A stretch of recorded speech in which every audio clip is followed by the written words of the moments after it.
Nicolas Sarkozy a rendu hommage à Jacques Chirac, décédé ce jeudi 26 septembre à 86 ans. Entre les hommes, les relations avaient pourtant été tendues après leur rupture politique en 1995 et ne s'étaient pas vraiment arrangées depuis. Président de la République de 1995 à 2007, Jacques Chirac nous a quittés ce jeudi 26 septembre.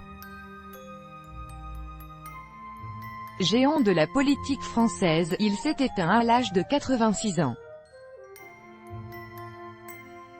Depuis l'annonce de son décès, les hommages pleuvent, notamment du côté des personnalités qui l'ont côtoyé et parfois affronté dans les urnes.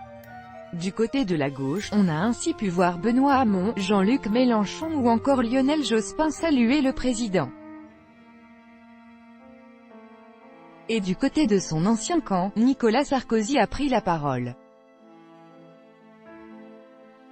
C'est une part de ma vie qui disparaît aujourd'hui, a-t-il déclaré auprès de l'AFP. Un hommage court, tout en sobriété, qui correspond aux relations qu'entretenaient les deux hommes. Si Jacques Chirac a incontestablement été une part de sa vie, il n'a pas toujours été la bonne.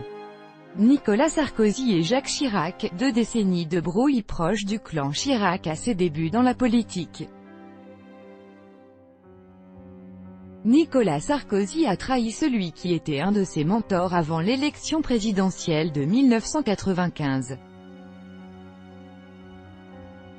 À l'époque, le jeune loup avait décidé de se ranger du côté d'Édouard Balladur. Chirac a vécu cela comme une trahison extrême, a assuré le politologue Thomas Guénolé à Europe 1. Peu après son soutien à Balladur, Nicolas Sarkozy s'était montré extrêmement dur dans les colonnes de Marianne. Chirac est mort, il ne manque plus que les 3 dernières pelletées de terre, avait-il lâché. Mais Jacques Chirac a finalement remporté l'élection.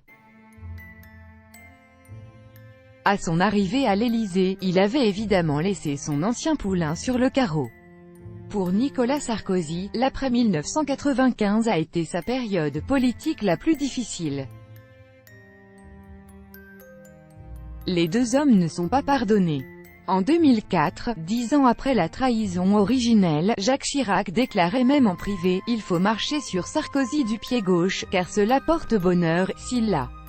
Bien nommé ministre pendant son 2e mandat, le chef de l'État avait pris soin de confier le poste clé de Premier ministre à son favori Dominique de Villepin. Soutenant mollement Nicolas Sarkozy à l'élection présidentielle de 2007, Jacques Chirac avait annoncé à celle de 2012 qu'il soutenait François Hollande. Un affront terrible pour Nicolas Sarkozy, qui ne cachait pas son inimitié pour le candidat du Parti socialiste.